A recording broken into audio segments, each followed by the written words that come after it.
Mēs turpinam intervijas. Jā, mēs esam Riga komijas stādē.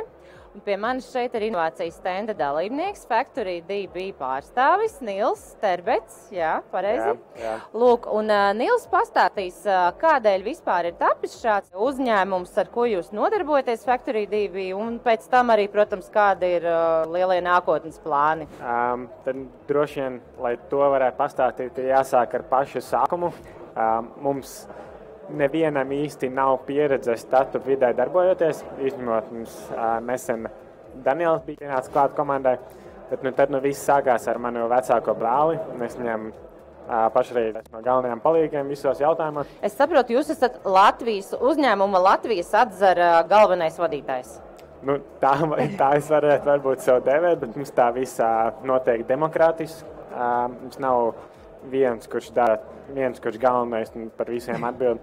Mums ir vairāk cilvēku. Šeit mēs 7 cilvēki, bet Artūrs ir Šveicē. Tad mums tur malā stāv galvenais developers, Kristaps. Un tad visi pārējie šobrīd darbojās tajā sales jomā, lai mēs varētu to vīziju un kādā veidā mēs runātu, varētu pastāstīt. Es tagad mazliet pārtraukšu. Ar ko nodarbojas Factory DB? Citādāk mēs stāstam, kā jūs darbojaties, bet neviens nesaprot, ar ko jūs. Jā, tad ar to jāsāk brāli.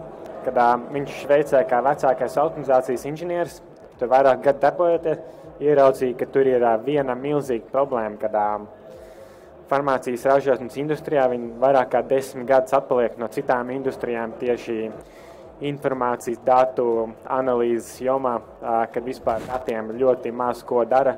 Tur ir vairāk iemeslu tam, viņiem datu drošībā, sensitivitāte. Un arī tas, ka viņiem ir noteikti apgrozījumi, un viņi vairāk fokusējušies tieši uz produktu izstrādi, nevis to, kā lai optimizētu pašu ražotņu darbību. Un tad mēs ieraudzījām, ka tur neviens uz to pusi neskatās, un tad kādam ir jāpalīdz. Mēs palīdzam tajā, lai tos datus izdabūtu no iekārtām ārā, kontekstualizētu un pievienot vienā tādā software risinājumā. Es tagad atkal nedaudz iejaukšos. Es gribu pavisam vienkāršā valodā pastāstīt, ka tas sanāk, ka tad pārņemt ar to, lai ražotu savus kvalitatīvos medikamentus, ka viņi nesakoja tam, kā tieši viņi ražo, un ja kaut kur ražošanas procesā gadījās kāda kļūme, viņi nevarēja noteikt, kur tā kļūme ir gadījusies, jo, kā jūs teicāt, viņi tos datus nekur neapkopo, un viņi nav tā kā izsakojami. Es pareizi saprotu? Jā. Ir viens tāds ļoti labs piemērs, ka viņiem ražo vienu produkciju, un pēc 2 nedēļām saprata, ka tā produkcija nav atbilstoša standartiem. Viņi dabūs viest ārā, bet tā produkcija mērām 100,000 eiro vērtībā vai pat miljoniem. Un tad viņiem jāsāk no jauna, tas ir iztērēts laiks, tas ir iztērēts resurss, un tur apgrozāt ļoti lielu naudu. Un tāda data historijana ir samērā vienkārši. Tas nav tas vienīgā lieta, ko mēs darām. Mēs to datus fokusējam, un tad tu vari pievienot visādus add-ons, kā machine learning risinājumus un alarming sistēmas. Tās ir dažādas papildus funkcijas, jā?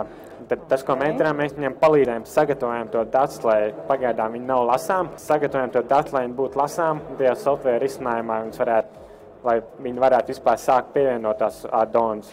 Bet kā teiksim, es saprotu, mēs šobrīd runājam par diezgan lieliem nopietniem uzņēmumiem. Vai tiešām var būt tā, ka tie ir lieli nopietni uzņēmumi, kuri paši nezin, ka viņiem ir šī problēma, vai viņi zina, bet viņi izliekās, ka viņi nezin, jo viņi nezin, kā to atrisināt? Jā, tur ir vairākas lietas, kā viena no tām lietām ir kā lielo vendoru lock-ins, ka tie lielie vendori ražo tās ražošanas iekārtas, ir viena ražošanas līnija no Siemens, viena no ABB, piemēram, viņi savā starpā tur tie software nestrādā.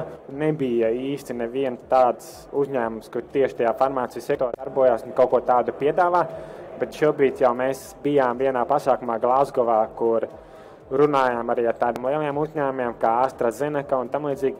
Viņiem pietiekami liels apgrozījums, viņi veido paši savas komandas tagad jau pagājušo gadu, šogad viņi jau to sākuši darīt, kad viņi arī redz, ka ir jāsāk kaut ko darīt to intelektu jautājumās, jo tur tiešām milzīgs naudas summas tiek pazaudēts un visi redz, ka tajā virzienā ir jāiet. Tad mūsu mērķis ir palīdzēt tiem mazajiem un vidēji lieliem farmācijas uzņēmumiem, kuriem varbūt nav tādas iespējas, nav finansējumā, lai veidot tādas komandas un sākt visu pilnībā no nulles. Risinājums tas, ka mēs esam open source, ka mēs palīdzētu, ka tas paliktu in-house, ka viņi var turpināt ar mums sadarboties, tad būtu lētāk.